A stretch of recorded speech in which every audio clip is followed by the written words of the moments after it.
and make me look like the biggest ass ever. Wow. How's your marriage going? Jeez. Excuse me, I'm burping. I should have warmed up my memory before this. Oh shit! No, hold on. You can totally say no and cut this out. I know what cojones are. Cut that out. Boop. That's redundant. Sorry to cut you off because I know you're about to talk. Oh, she's dead.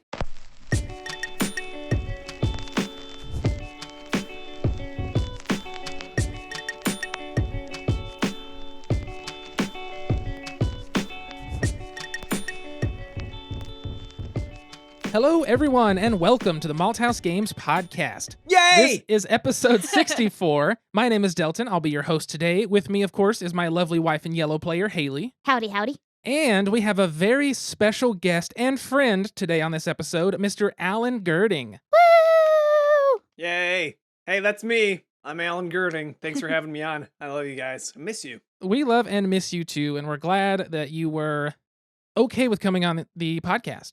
Yeah, you're our first remote guest, and we really appreciate you taking time out of your Sunday to join us. Well, tickle me special. Oh my goodness, first remote guest. That's a big deal. It really is, and only the third guest total that isn't people that live within a mile of our house. Yeah. So even better. Wow, man. This is going into my IMDb page, my resume. You got to have a plaque. We'll make a plaque, hang it on your wall. It'll all be good. Oh, we should totally do that. Be prepared.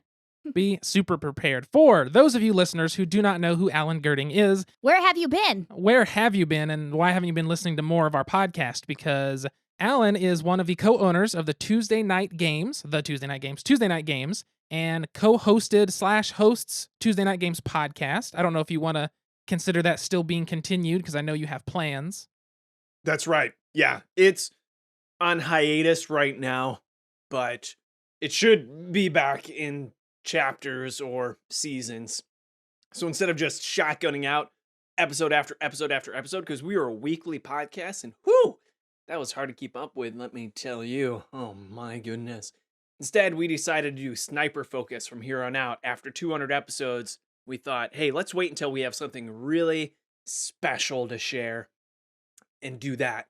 The reality behind the scenes is I'm just so busy with life that it was killing me trying to get the podcast up and ready in time because of my everyday job of being a college professor.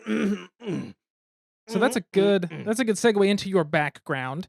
Growing up outside of Cleveland, you got your master's degree in Clinical psychology. clinical psychology. You worked in California for a while at a prison. You are now a professor of psychology and a board game designer. So I guess is there anything you want to elaborate on there on kind of how you made the jump from psychology as a profession outside of teaching into board game design and teaching? I guess if that makes sense as a question. Give us your autobiography. There you go. Sure. Quick correction, though. Yeah. Not that anyone gives a poop. I practiced in North Carolina, and then I moved to California to practice, but the prison system was in North Carolina. Oh, my mistake. No problem. I don't know where you read that. I guess I have to update my IMDb page. We've talked a lot about it, and I think I just mixed up the facts. That's all. I told him Wikipedia is not a great place for fact checking. It's true. Well, I came back to Ohio, Cleveland area, because I wanted to teach. In fact, in my first psychology class that I ever took, it was in a community college, Cuyahoga Community College in the Cleveland area, which, by the way, it's known as arguably the best community college in the nation. Anywho, Nice. Yeah. yeah, they rank it based on success and people graduating and the things they do afterwards. But point is, when I took my first psychology class there, I was blown away and pretty much vowed right there and then, this is what I want to do for the rest of my life. That guy's job is amazing, pointing to my professor. Not that I wanted him fired and I wanted to take his place, but I also wanted to be a psychology professor because it was so fun and interesting. Mm-hmm. I loved it. In fact, I went home that day, I made that realization, and I made an AOL email address. Oh, boy. Because back in that day, AOL was the equivalent of Gmail today. It was the most prolific. It wasn't something to be embarrassed of back then in the 90s. But eventually, I became that professor at that school, Cuyahoga Community College, And I use that email address because that vow was I would use that email address almost like someone writes themselves a check for $1 million. And they say, one of these days I'm going to cash that check because I'm going to be, it was like that. It was like, one of these days I'm going to be a psychology professor. I'm going to write it. So after doing clinical work, I came back and interviewed with one of my old professors. And when I say interviewed, I meant I just had a meeting with her saying, hey, there's no job openings right now, but I really want to teach. That's actually what I want to do. And she said, well, you can have one of my classes, which was a huge deal. She actually took money out of her pocket basically and gave it to me because you get paid per class that you teach. And so she decided she wouldn't teach one of her classes and let me teach it for her. Wow. And that was my foot in the door. Why am I telling you about my psychology teaching is because you don't get paid a lot of money as a part-time teacher, as adjunct faculty. The big bucks is when you get it into full-time. But I was told very specifically that I would not get full-time. And even though I kept on trying out for it or whatever, doing the interviews when there was an opening spot, I wasn't getting it. So I thought, man, what am I going to do to make money? Because I was already working 5 jobs, including a water delivery guy.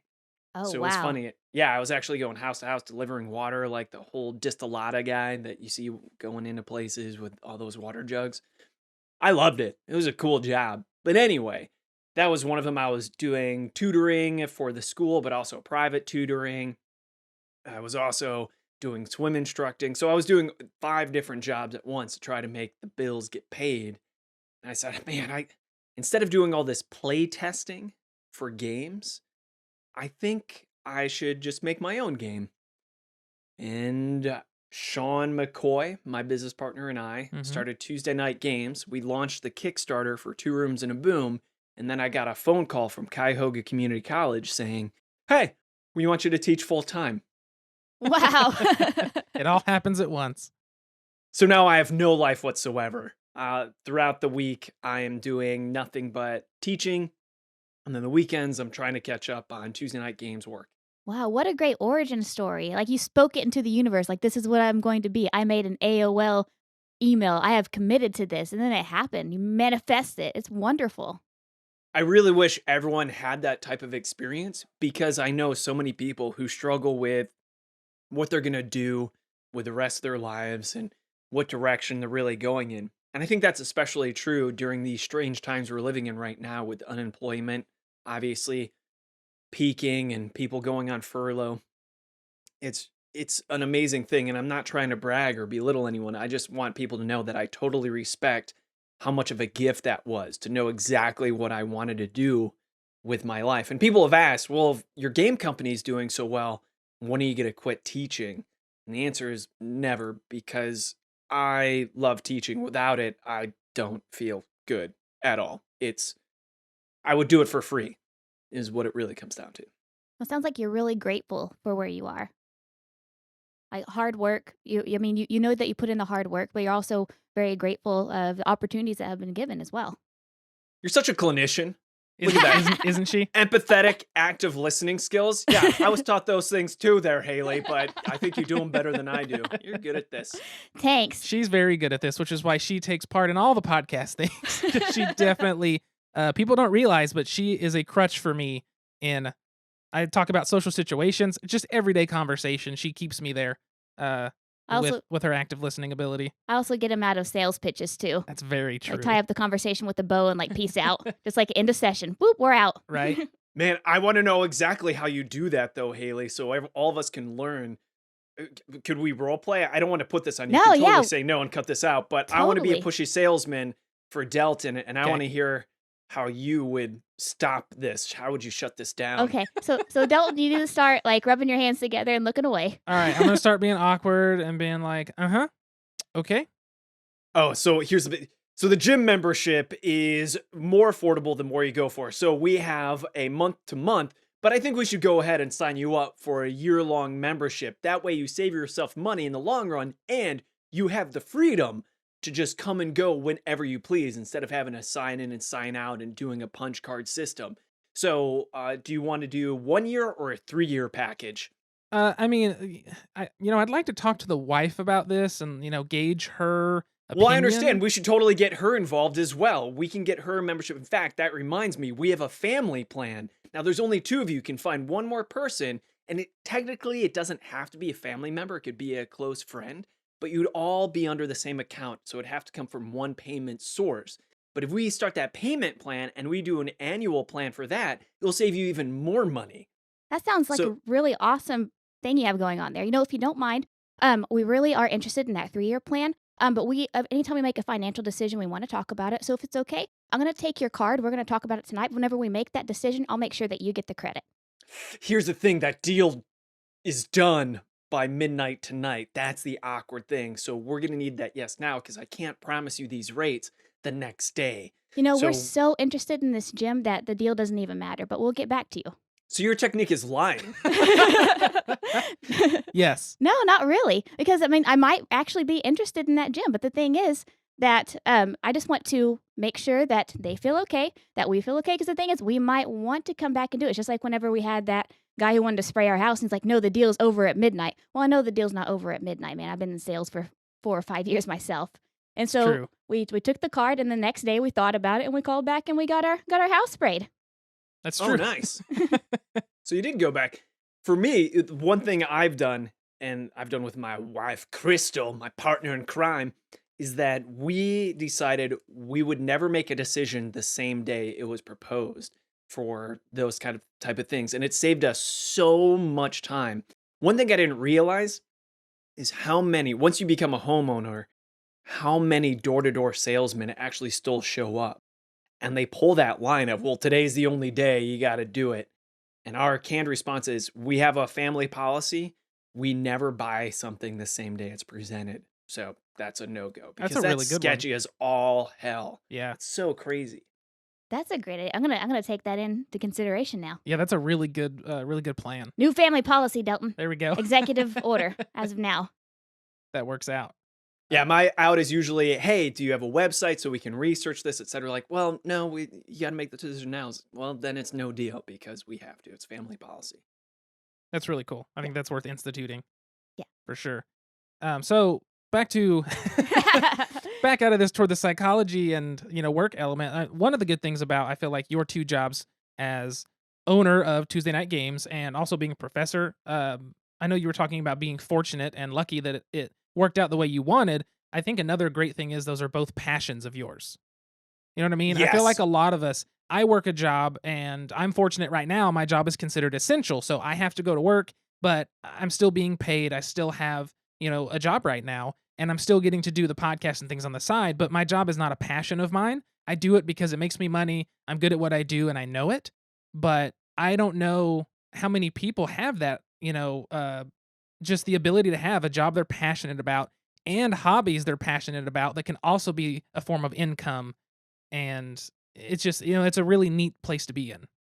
Delton, what's your dream job?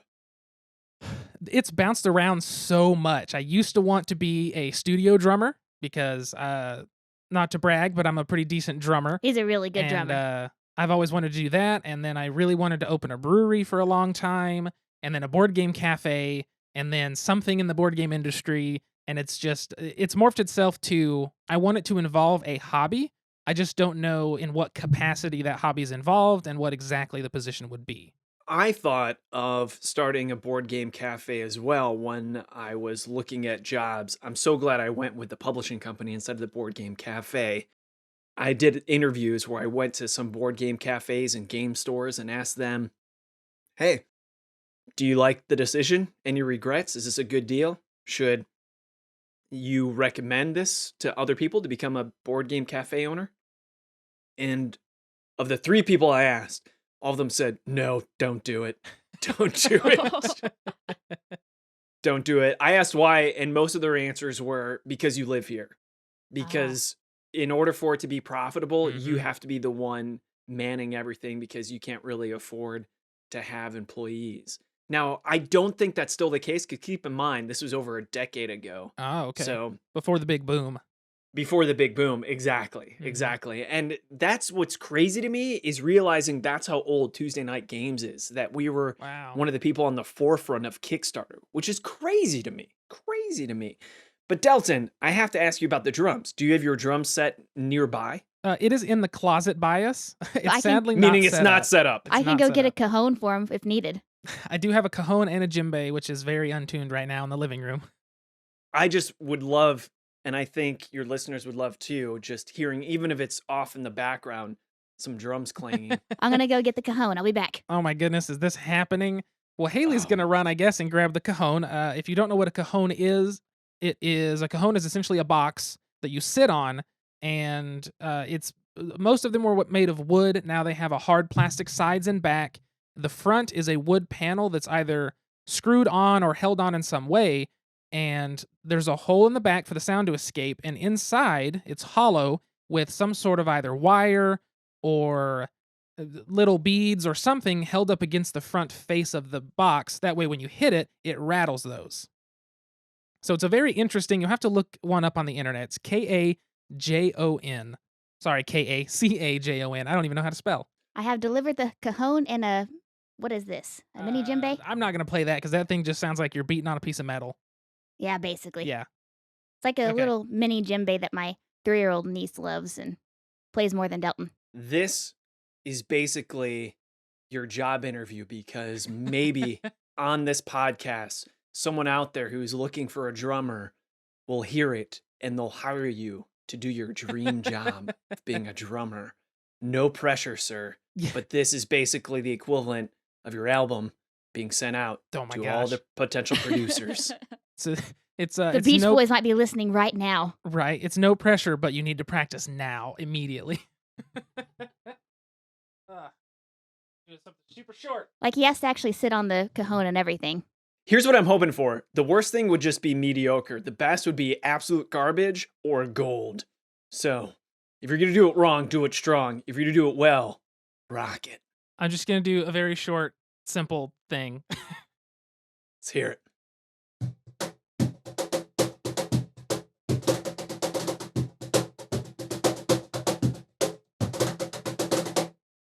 Good enough. I Beautiful. don't know if that comes across at all, and my hands are very cold and not warmed up. Listen to those excuses coming out. I Excuses. love it. I love it. They call that self-handicapping in the psychology biz. It's when people give excuses like, oh, I Ooh. didn't even study for the test. My hands are cold. I didn't warm up. So don't judge me on that alone. That was great, man. I Look. loved how it was in the background. This is total improv. You didn't know I'd be telling you to do this. Nope. I So really did cool. not. I don't know why you don't use that as your intro music instead of your actual record player. I for thought Malthouse about doing something and trying to make some little intro song, but I have found recording it in the manner in which I want it to be recorded is difficult, and so until I figure that out, I'll use what I've got. But one of these days, I can get my big drum set up and just go for it. You have inspired him now, Alan. Inspired. I love the grassroots though. You could totally just do it for audio quality, and I know that I would appreciate just the sincerity of you just putting your all into something without the equipment to really capture it. Well, I appreciate that. One of these days, I'll do it, and you'll be the first to know. I'll send it to you Sweet. to check it out. Be like, is this okay? On a cassette. On a cassette. I'll mail a He'll cassette mail a tape. cassette to you with like masking tape on it Yes. labeled Delton's music.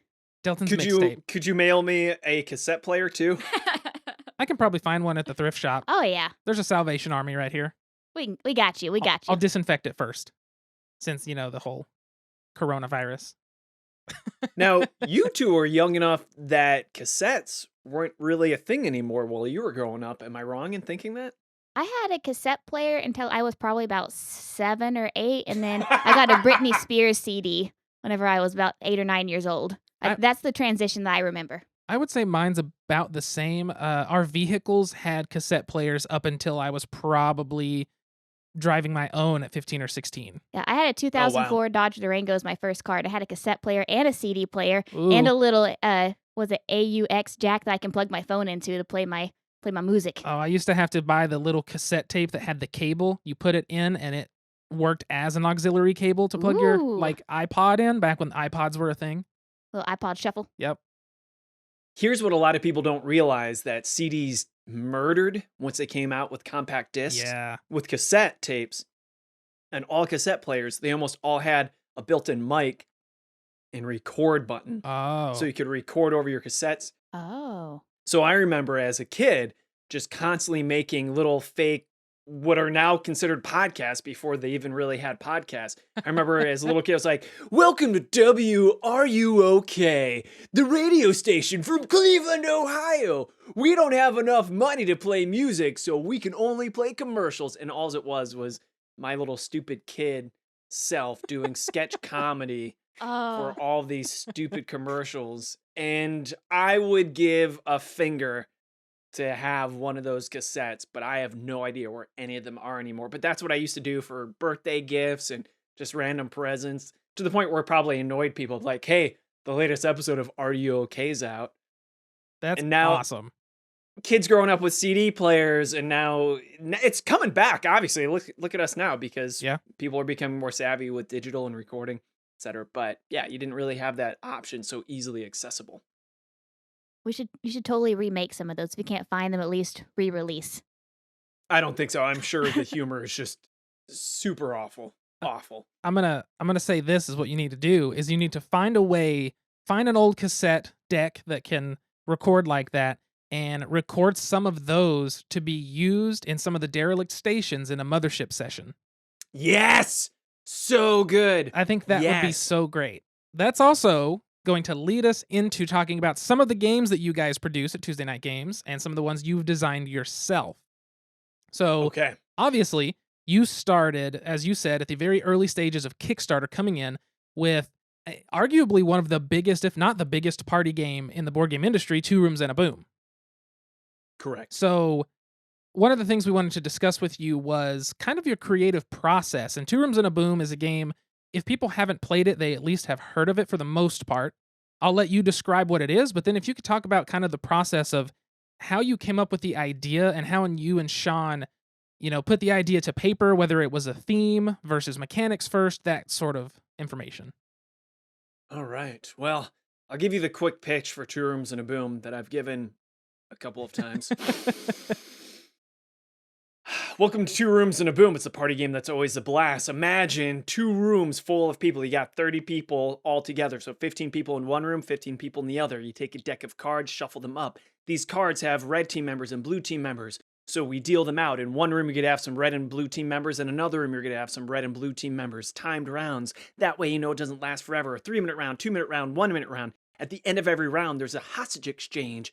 Players switching rooms, which shuffles up the rooms. This is important because when the last round ends, everyone reveals who they are. This is important because one of the blue team members is the special president, and one of the red team members is the bomber. And the president and the bomber are in the exact same room at the end of the game. Boom! President gets blown up and red team wins. But if they're in opposite rooms, that means the president didn't get blown up and blue team wins. So Two Rooms and a Boom is all about working together, figuring out who everyone is, and sticking to your rooms. You can do whatever you want with your card is the amazing thing. So you can show nobody, but if I say I'm on blue team and you don't believe me, I can just show you my card. But better yet, I can just show you the bottom of my card, so you see I'm on blue team, but you don't know what character I actually am. Am I a regular blue team member, or am I the president? Or am I even that? Because there's over 75 unique characters in just the base game alone, including the spy, which has a blue bottom, but is on the red team, or has a red bottom, but you're actually on the blue team. Characters like zombie, leprechaun, all sorts of different things that mix it up, including different teams. So instead of just being on red team and blue team, you could have your own unique win objective. That's Two Rooms and Boom. Boom. There is the elevator pitch, basically.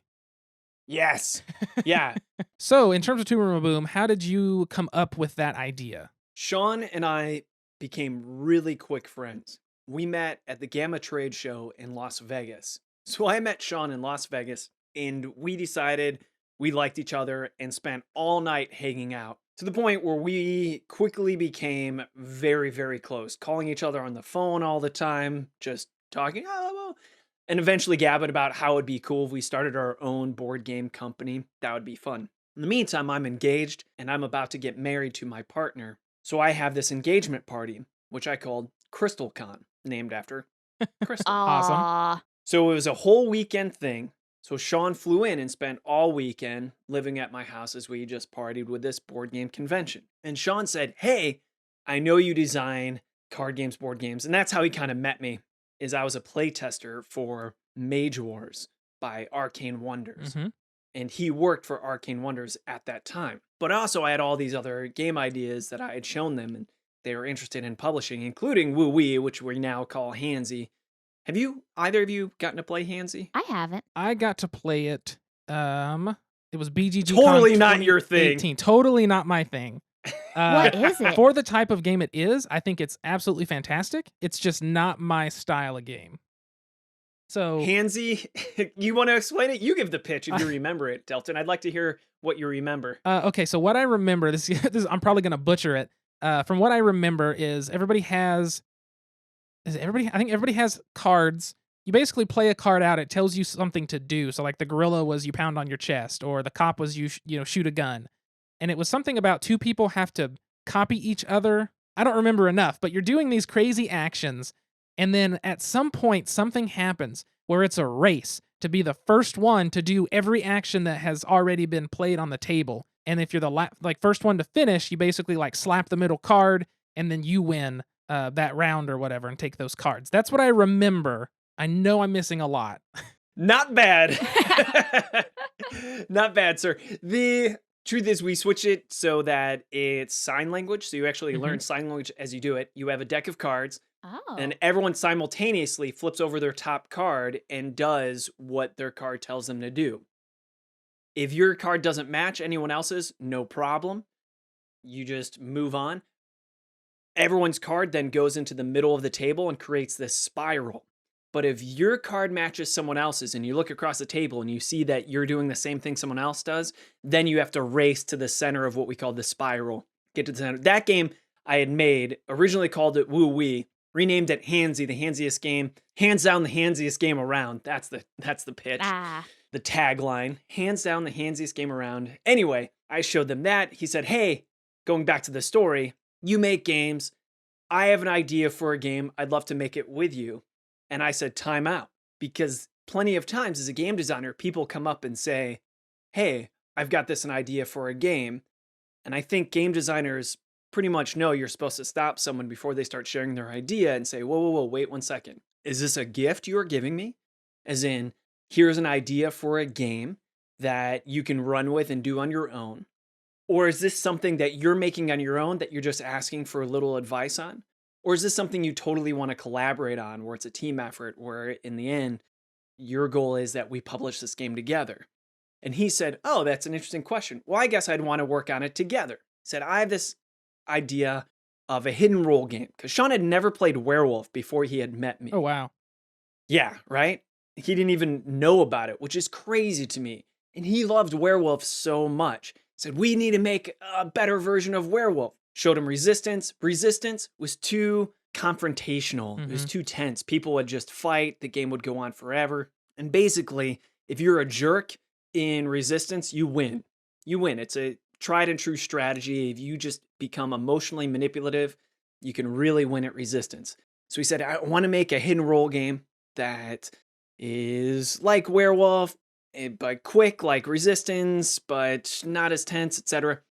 And I have this idea of a bank robbery where there's like police on the outside and there's hostages on the inside, and there's basically these two different play areas, outside and inside. And that's what I have." And I said, "That's really interesting. That two different play areas, standoff, hostages.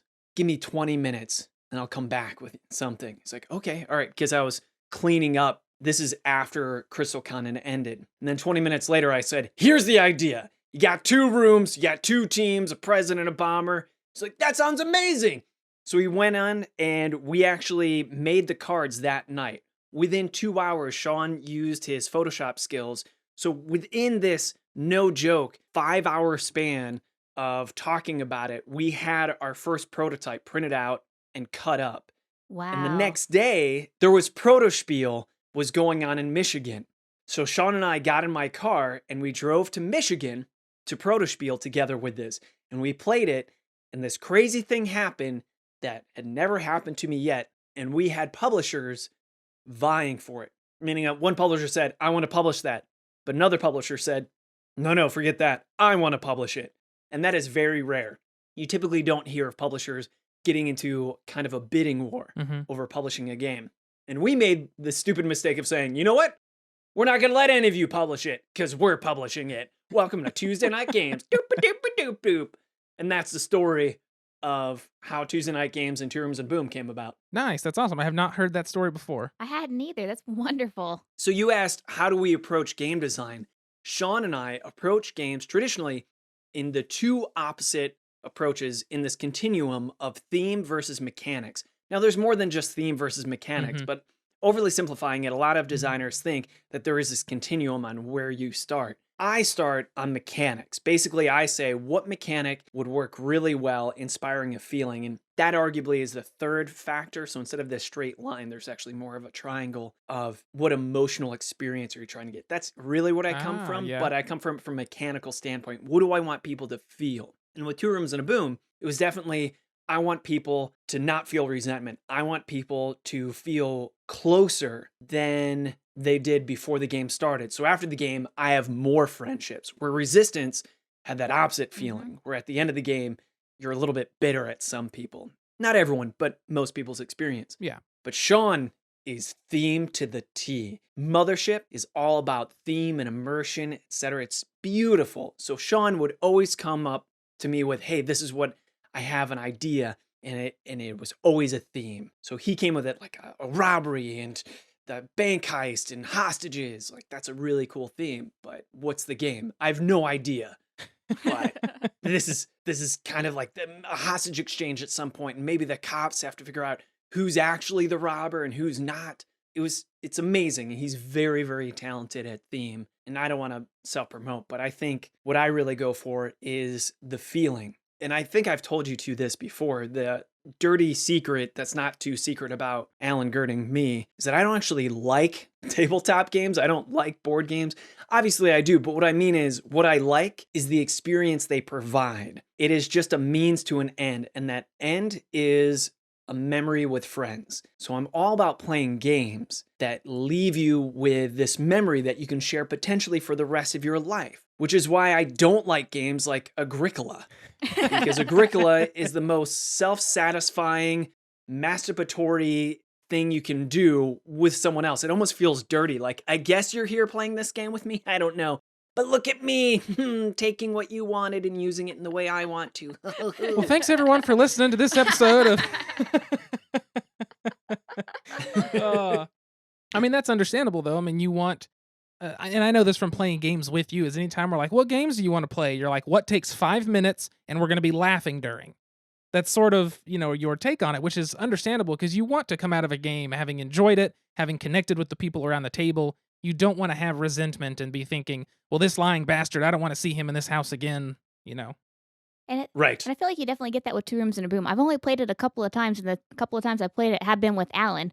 And so I remember the very first time I played it, I had no idea what the hell I was doing. I'd never read the rules. You were before. also playing with untested expansions. Let's be very clear on that, Haley. That's true, but I was playing with a room full of strangers, and you felt this connection. Like, people were actually trying to help each other. They were trying to direct me along. I mean, they didn't know what my role was, and I didn't know, do I show up my card or not? But I didn't feel any hard feelings, even if I went from room to room. There wasn't that mean gameness that Delton talks about. Definitely. And it was the same with Gen Con 2019 last year when I came and volunteered with you guys.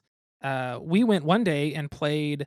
It was outside the vendor hall, that group that sets up and plays Two Rooms and a Boom all night. We showed up and everybody was immediately like, ooh, there's Alan. Let's get him to play games. And then you broke out some prototypey stuff to play with.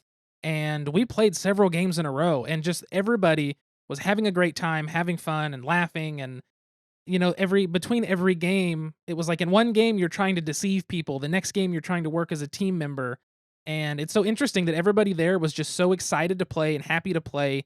And no one seemed to be in an ill mood, which was just fantastic. Thank you. Good job, I appreciate it. Thanks. That's what I'm going for. It's frustrating because if I get a group of friends together and they want to play a board game, I'm all for it, but I'm there to enjoy their company. So the reality is, if I get together with you two, I'm probably more looking forward to going to some vegan restaurant with you all, or sharing stories, or going on some adventure. Now, that adventure is a board game, great. But that board game better do its job. It better not get in the way of us having a memorable time, because I don't want to go over to Oklahoma, hang out your place just to do your damn taxes and then leave. So I guess one question I can come up with off of that is, do you feel that it's different with people you see consistently versus people you don't see as often? The answer is it is very different, because if I see people very frequently, I don't play games with them. We end up just hanging out and doing other things. So the people that I don't get to see that often, or maybe I don't know that well, we use this as the social lubricant Yeah. to really get to know each other, or board games. And that's great. I think that is the place for tabletop games, is bringing that connectivity. Also, if you're with friends and you're not sure what to do, like, hey, how do we make sure this night's memorable? Because I also don't typically like parties either, because parties are such a gamble. Because sometimes you go and they're loud and no one's really doing anything, and there's this awkward pause in conversation. You end up talking about the weather, whatever. I kind of miss parties nowadays, though, because of COVID-19. Yeah. Point is, I think the ideal Venn diagram overlap is good people and good activity. Any good activity is going to suck if you're with bad people, and any good people will still be boring if you have no good activity to have with them. So ideally, you have good people and a good activity, and my belief is the job of a tabletop game is to provide that good activity to entice those memorable exchanges. That's it. Anything else? That's my opinion, and I'm not saying that's what all games should be, because I totally get that different people are in it for different reasons. Some people want to see other people lose as much as they want to see themselves win. I get that. You want to get your viciousness out. Maybe you were raised and made fun of in school, and now this is your opportunity to finally make fun of someone while playing, I don't know, whatever crazy power grid game you're playing. Boats and roads. Oh, roads and boats. There you go. That's it. Roads and Boats and boats. That's hoes. another one. Yeah, I know. I always want to call it boats and hoes. But yeah, roads and boats. I see that game and I go, wow, that is impressive. I will never play that game. Well, it's also extremely expensive, which does not help its case to being played for me. But I also like those big thinky games that are, you're focused more on the game than the people sometimes. But we also don't play those often, as Haley will attest. Anytime we have friends over, it's usually the short games that we can play and chat during. And it's the same kind of thing, is you want to connect with your friends and have that good time, which is why it's mainly just me and Haley that play the really heavy games where it's almost just like you're doing a puzzle together but not talking much. Yeah. Right. But, I see what you're saying, Alan. Like, when we went to BGGCon, that was the first time I had gone to, like, an actual, I guess, playing convention. Like, that was what it was really focused around. Like, Gen Con, it was like a purchasing convention with some play. Cabin Con is like, meet all these cool people and then let's play some games. But, like, BGGCon, like, all we did was, like, lay out game on the table, and we would have our sign and invite new people over. And that's the thing that I remember. I probably couldn't tell you half the games that we played, but I really can remember the experiences, the people that I met, the connections that we made, and that's what made it fun for me. Exactly. And I see where you're coming from too, because the two of you know each other very well. Mhm. And if you're both enjoying that aspect of the thinky games, like Agricola or whatever game, place your favorite thinky game here. I totally get that. And that's very romantic in a way. You're exercising this beautiful opportunity to flex your brain muscles with someone you already know and love. And hopefully you have a strong enough relationship where you're not doing it to see who's better or who's smarter. That is Not the every biggest time. barrier to entry. Not every. I know that you two talk about it often and that Haley usually wins. Yep. But the point is, there is a huge barrier to entry for most plebeians into the board gaming world, and that is they equate board games to chess, and they think it's an exercise of intelligence. So if I ask you, hey, do you want to play chess with me?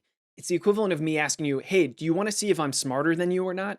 Let's have a battle of intelligence. As a side note, chess is not a good measure of intelligence. You can be really good at chess and be an idiot. It's all memorization, but Yeah, that's not what people believe. People don't know that. And so they think, oh, you just want me to sit through some boring ass rules, just so you can beat me up because you couldn't beat me up on the playground, so you're going to beat me up on your table. Great.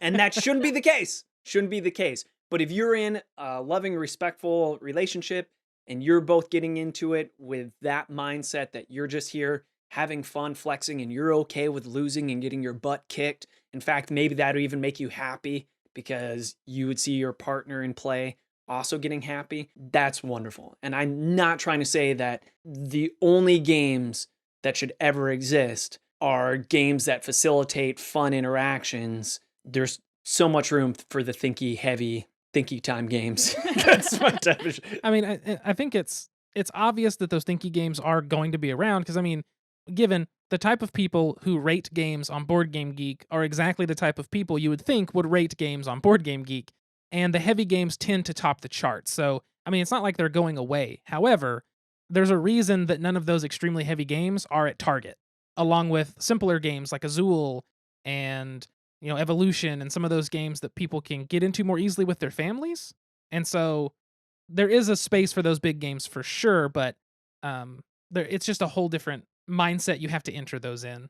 I think that we can all agree there's room for all of these games at the table except Monopoly. Yes. Oh, I don't hate Monopoly. Oh, that is the one game that... So Delton and I actually played it from start to finish. Yep. And it was about a 4-hour process.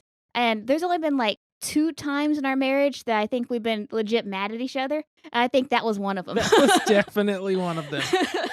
Monopoly is brutal for sure, but it has its place in introducing people into games. But it's also fascinating just as a cultural experiment because most people never play it the way you're supposed to play it. They never play it by the rules. And the rules are in there for a very good reason, and that's to streamline it, cut down the time. And it's still very brutal, though. A lot of people don't. Here's the big rule. I'm sorry to pontificate and...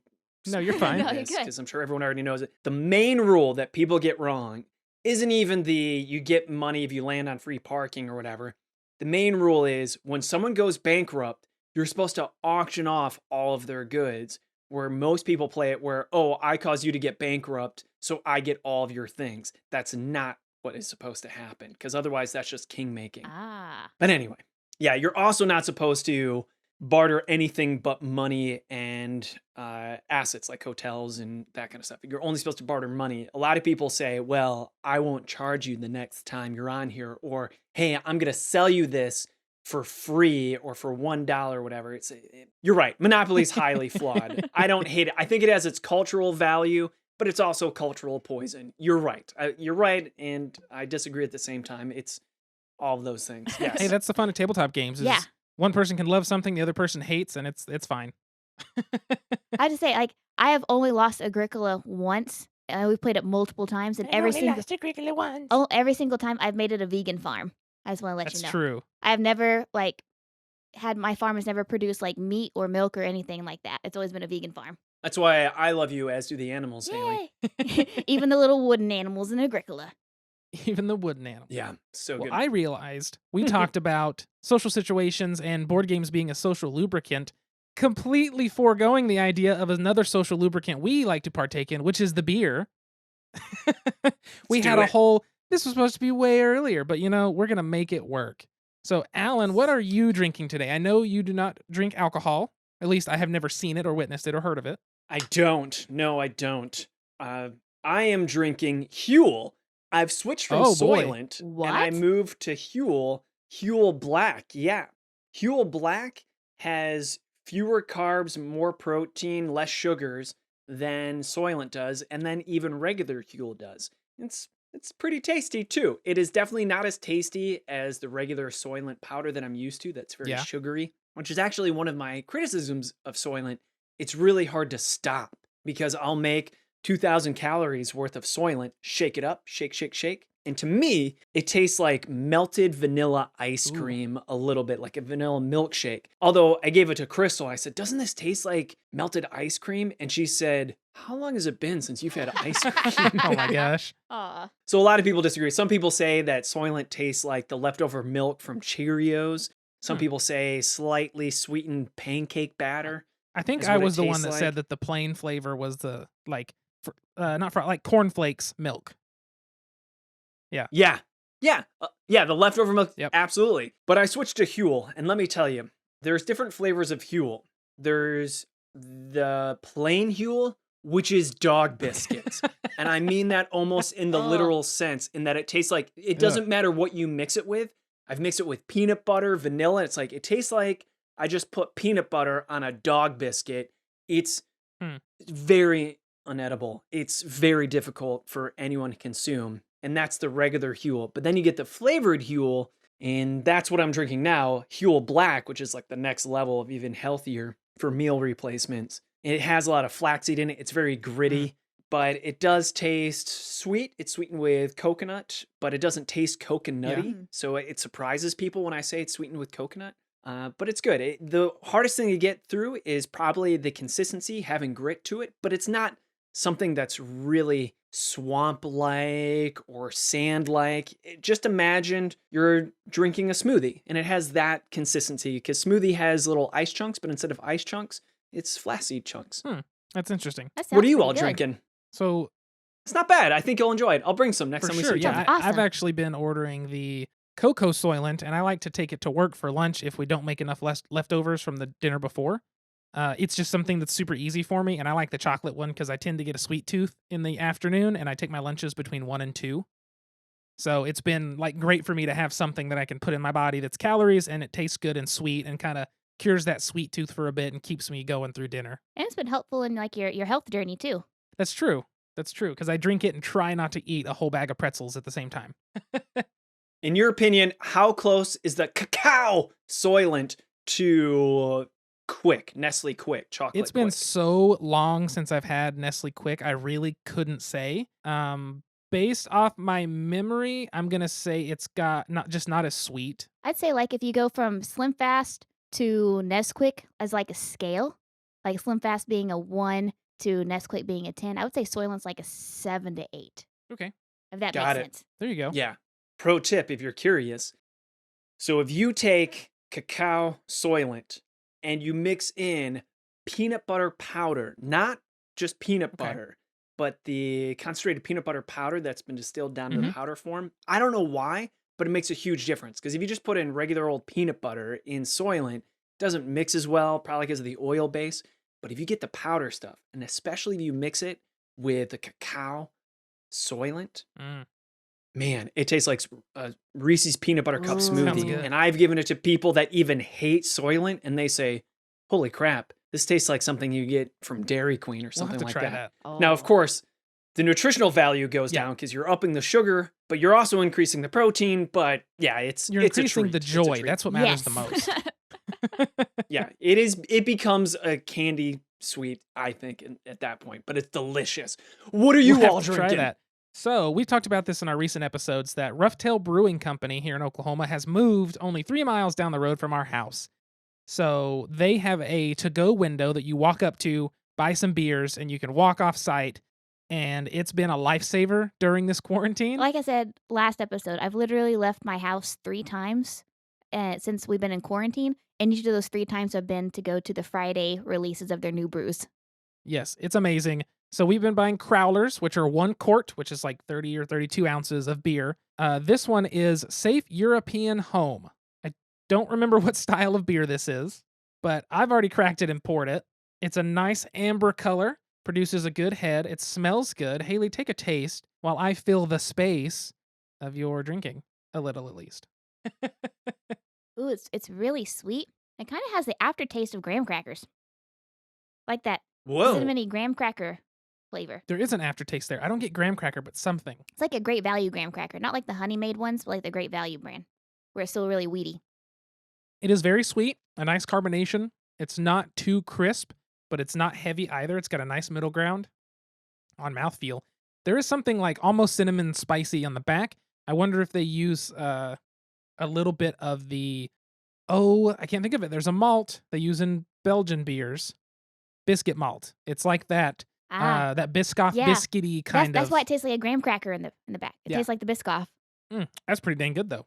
Does it taste more like a sugary treat, like the peanut butter cacao soylent, or does it taste more like your regular friendly beer? I would say more sweet, but it has the mouthfeel of a beer, but like with the taste of the sweet. Yes, it's an odd combo, Oh, my. but it's not too delicious. odd. It's filling. That's what I like about Rough Tails beers is that they're Mhm. not just watery. I'm going to drink this for the sake of drinking beer. It's actually filling and enjoyable and flavorful whenever you try one of their drinks. Now, translating that to a Mhm. non-drinker, does that mean it's the best of both worlds, where it gives you the sipping experience while also giving you the satisfaction of a drink that you would just want to slam down and keep on drinking and drinking? Yes, I would say so. Yeah. If you can find a beer that has, I don't know the alcohol content of this one, but in my personal experience, I prefer alcohol contents at about 6 to 7% and up. I can go up to the 11, 13s, the beers that Haley's not a big fan of. Those are my favorite because you can sit and sip on them, get that little ethanol burn, almost like sipping a whiskey, but at the same time, you can take a couple big swigs and have the satisfaction of a refreshing beer. It's an interesting mix for some of the high alcohol beers, but I just find it blends those worlds together nicely. Yes. Seconded. Eloquent. Let's create that continuum then, because the biggest gulping alcohol beverage I can think of is probably wine coolers, where people don't even realize they're getting drunk off Yep. their Yep. ass and they're just swinging them back, right? But then we'll say like that's a 1. What would the 10 be where this is something where you can only sip? It's a very much a sipping I alcoholic like a beverage. scotch. Well, I guess I would the say. I guess the issue there is if you're sipping it, it's not all the way to a 10 because I feel like the liquors that are at 10s, you're only shooting it to get it down as fast as humanly possible. I disagree Do because you? I feel like you can shoot a whiskey, but you can't shoot a scotch. Like if you shot a scotch, then something I is mean, very wrong with you're you. just wasting good scotch. So I feel I'm like- thinking like I'm thinking like White Lightning though. If somebody legit home brews White Lightning, you're not gonna just sip it. You're Yeah. gonna shoot it. No, you white lightning is something that you sip. No. Yeah. I don't know. We Fight! disagree. That's the answer. Agricola! Did you say Agricola? Yeah, is your fighting grounds. Let's take this to the table. That's exactly how this works. We're gonna get out the crokinole board and we're gonna flick some discs. I don't know if that's a euphemism. It's not supposed to be, but it sounded that way after I said it. Use your imagination, yes. It sounds like a good drink then, because it sounds, as you already stated, you get the satisfaction of a guzzling drink like a wine cooler with just a few sips. So it sounds like you would recommend this. Would you buy it again and again and again? Would it be a staple in your beer rotation? I think so. Yeah. What I like about their beers is that we can get a 32-ounce beer and a crowler, and we can split it, and like we're good. Which Delton and I don't really drink a whole lot anyway. Like I know we have a beer and board game podcast, so we really don't drink that much. But just getting one of their crowlers, it's like satisfying and satiating enough that we can just split one, and that's all that we need. So $7, and we're good for an evening. Yeah, very true. We don't drink. We drink for the podcast, which is we only drink technically usually 12 ounces of beer per episode, and then we maybe drink 1 or 2 other nights before the next episode. So it's not as frequent as I think people probably think it is, because health reasons mostly. But it's nice that we can get something like this, and we do feel satiated. We don't have to go back for a second and a third and a fourth. I have a question for another continuum. This is fascinating to me as a non-drinker, and this is one of the things I love about your podcast is both of you do a good job describing the beer that even as a non-drinker, I can appreciate the vicarious experience. Well, thank you. Let's talk about beer compared to gateway Ooh. games. Ooh. So we have these gateway games we talked about, these more mass market games that you'd find in Target or Walmart. But we also have the most mass market, which would probably be Monopoly. Monopoly is probably the number 1 game, maybe Uno, that most Yeah. people know. What would that be in beer form? Would that be just Budweiser? I think Uno would be the wine Coors? cooler. Yeah. Whoa. So Uno would be the wine cooler, which is pretty mass market as well. Yeah, because everyone can kind of pick that up, and you can play that on a lot of wine coolers. I know, so I've read. It's simple enough. It's simple enough. So yeah, I think that would definitely be Uno. What would be like the Keystone, Del? Oh, the Keystone? Like, Now, is Keystone the game? You're talking the game Keystone. So Yes. that's more. Because I'm wondering, this is the main question I have. Yeah. What is the ultimate gateway beer to get Oh. people away Oh. from like the Coors to actually show them that there's all these unique mixes and takes on what beer can be? So when I'm trying Ah. to show people what it can be, a good gateway game would be code names, saying like, Mhm. hey, if you like code names, classically people say Ticket to Ride. Ticket to Ride has that old school mass market feel of Monopoly Payday while still having some of the fresh new concepts. It's hard to say new nowadays because Ticket to Ride's old by today's It standards. is. Like 15 years, right? Yeah, but it's still considered one of the classic gateway games of just giving people that taste of what can be, dipping your toes into the pool of the depths of where tabletop games can really go. And then their eyes become wide open to this vast world of all the different types of board games. What is the beer that is the gateway from going from your Bud Light to your crazy ass IPs? See, for me, and Delton might have a different opinion. If you're looking to make that jump, I won't necessarily say a beer brand, but if you're looking at a craft brewery, any craft brewery that you go to, look for the pale ale. Your pale ale is going to be your I'm not going to necessarily say simpler beer, but it's going to be kind of the middle ground between I drink Keystone and Coors. I like the simple, the smooth taste, like no ethanol after taste, no crazy flavors. That's gonna be your greatest transition into the craft brew scene. So any pale ale that you would get at a brewery. Well, what would you say, Delt? So along the same lines, I was thinking it's specific brand wise, the Sierra Nevada Pale Ale is just Ah, such a yes. solid beer. You can find it pretty much everywhere. And exactly like you were saying, it's not too different from those mass market beers. And it's a big company, so you can find it wherever.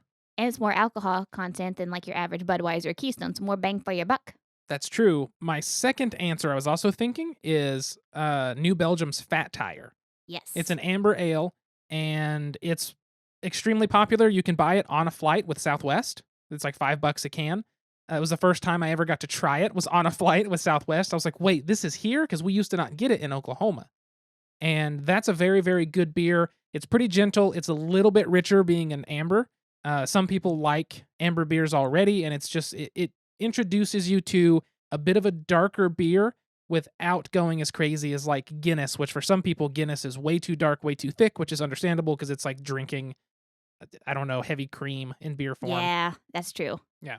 I second that, Delty. Yeah, so Sierra Nevada's pale ale or Fat Tires or New Belgium's Fat Tire. Yep. Yeah.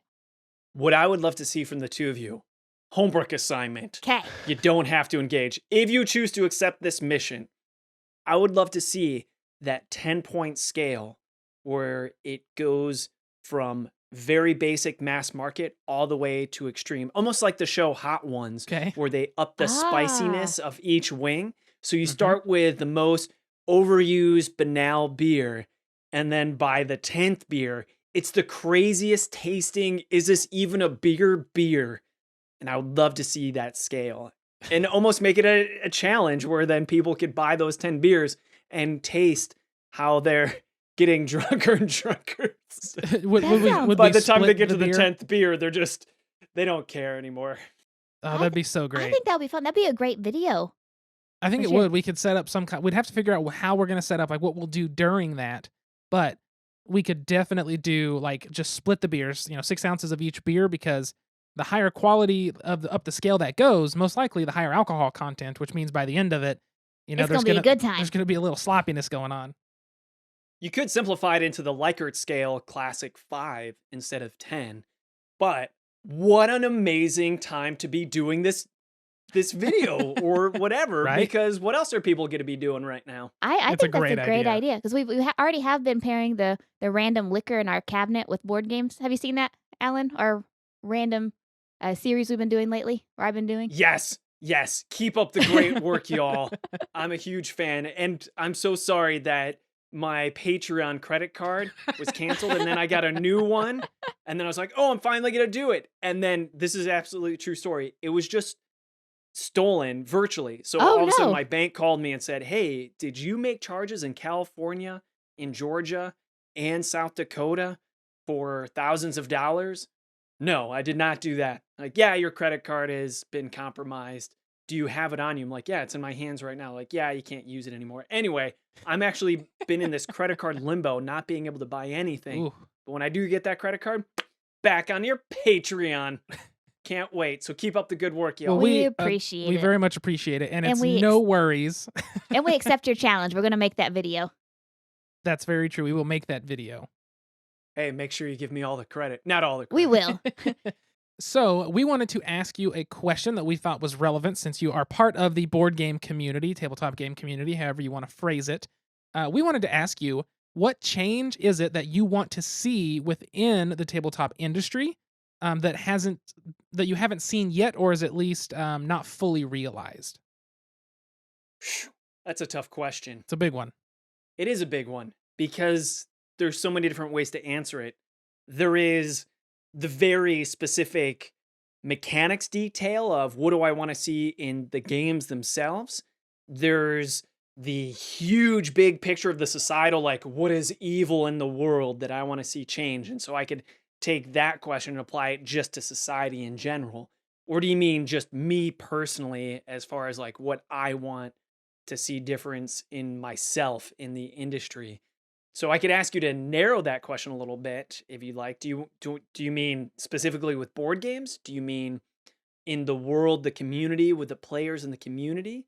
Or do you mean more in my microscopic vision of myself in the community? Let's do the I can't speak. Microsoft version of you. Microsoft Which is actually Allen. apropos because I have a whole bunch of glitches and constantly need updates myself. Hey, we still run effectively. For me, I would love to just keep on appreciating the changes. I think the tabletop industry is a great petri dish sample of what is going on in society at large. And that's probably true with a lot of microcosmic societies. So we have this small culture of the tabletop community, and what you see happen within this community also happens everywhere else in the world. You see prejudice, sexism, etc. You see the adaptive changes, you see language changing, etc. And it feels like it's amplified in the tabletop industry, but it probably only feels that way because that's where I am in. So I see it so much within that industry. It's probably happening all over the place, but I see it firsthand so readily in the tabletop industry. So what I'd like for myself is just to not be that curmudgeon-y old person saying, "Get off my yard. I remember the good old days when this was this and that was that." So whether it be mechanically, in games, or societally, not to be too much of a curmudgeon and just breathe and accept the changes. We even talked today about how I really like tabletop games that offer a memorable experience without the whole super thinky-timey games. But I don't want to be so judgmental that I don't even give those thinky time games a chance. I want those Euro games to live and thrive, and for me to be more accepting and not judgmental. An example of this was my family brought this game. "Oh, there's this amazing game. We got it for you for Christmas. We can't wait for you to play it." It's Relative Insanity. The game is Cards Against Humanity, but Oh. it's written by Jeff Foxworthy. Jeff Oh my Foxworthy, gosh. Cards Against Humanity, right? Beautiful. And they think it's amazing. But in my mind, I'm like, this is bullshit, man. This is just Cards Against Humanity. Yay, we're going to play more Cards Against Humanity. And I feel like it almost, I got to let that go. Just like, hey, you know what? This is obviously making everyone in the room happy. Instead of being some elite, erudite, know-it-all board gamer, just enjoy it and enjoy the fact that it's making people smile. I know that's a lot easier said than done because there's some egregious game theft that does happen in our industry. And I think you just have to address it on a case-by-case basis. Like if someone's buying Red Flags, I want to tell them, hey, just so you know, that game totally stole that from Raslow's Billionaire Banshee. So I would recommend instead of buying Red Flags and promoting Red Flags, you should buy Billionaire Banshee. But at some point, you also just have to just relax and enjoy everything. So for me personally, I think it's just go with it, go with the flow, be more accepting, and only really speak up if I think something truly egregious is happening. And even then, understand that everyone is trying to come from a good place. I don't think people are waking up saying, you know what I'm going to do? I'm going to make everyone live a miserable life. Yeah, I want the world to be worse. No, we all live in this place together. So I know I'm already rambling, but for me, it's just relax, don't judge, accept. I mean, I In think the that's words of great. David Bowie, turn and face the strange. Changes. I love me some David Bowie. He was one that I definitely cried over when he died. Because man, I loved him in Labyrinth. Yes. Well, Yeah. I really like what you said there, Alan. Go with the flow, enjoy the games for really what they are. I mean, like you said, speak up whenever you feel like there's something that's not right or something that is being looked over. But really, just enjoy it as it goes. Enjoy it for what it is. It's the games to bring people together, and it's to have fun. Yeah. I think that that's going to wrap up this episode, which is episode number 64. Thank you for tuning in and listening to the Malthouse Games podcast. Before we run, I'm going to shout out the Patreon backers. So thank you, Allison, Jesse, and Catherine. And it sounds like future Alan again. Woo! Yes. So sorry that I'm not on that list right now, but I'll get back on it. I owe you so much money. No. Not at all. If you want to check us out on social media, make sure to follow us at Malthouse Games, Malthaus Games. You can find us on all social media. And make sure to check us out on twitch.tv/malthousegames. We are actually streaming, drinking some beer, and playing some board games every Friday night, starting at 7 p.m. Central Standard Time, and going anywhere between 9, 10, maybe even to 11 o'clock. So we'll stream for several hours playing some games, and you can come join us and chat with us. If you have a topic you want us to cover, a question for us to answer, or a game you want us to take a look at, make sure to send us an email, contact@malthousegames.com. You can find me personally at Delton Brack, DeltonBrack, and you can find Haley at SQUIRRELYGEEK. at Squirrely Geek.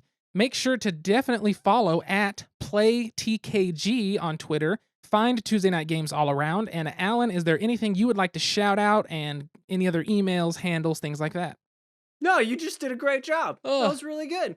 You can email us at podcast@TuesdayNightGames.com too, I guess, or me directly, Alan at TuesdayNightGames.com. But you nailed it, sir. Oh, check out Mothership, the role-playing game. It's a big deal. It won an award. So They that's the won other an big ENnie thing. award, which is huge. Amazing. Game of the year, baby. I think my Yes. favorite part, I'm just going to shout out being there for this, when we were at the ENnie Awards at Gen Con and Mothership won and Sean's music hit, which is DNA by Kendrick Lamar, I was like, they let this be the song, but it was also like the most badass thing to walk up to, and I felt like Sean felt like a rock star, which he should have, because that was awesome, as well as Don and Fiona, because it's just, I mean, it was awesome to see those wins. But that song just, it gave me a giggle, and now I listen to that song, and I just think about Sean strutting up to the stage.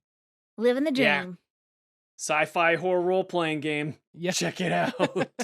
It is something I really want to play. I have read through it and building a world, and I'm super excited to finally sometime sit down and actually play some Mothership. We should get you two in on a game. I'll host a game for you two. Yeah, that'd be great. Take that. Yeah, absolutely. Oh, that and then would be you can release it on your podcast if you want to. Or mine. I don't know. Or we just do both. We just cross promote. Yeah, there we go. Hey, a crossover episode like the Flintstones and the Jetsons. Man.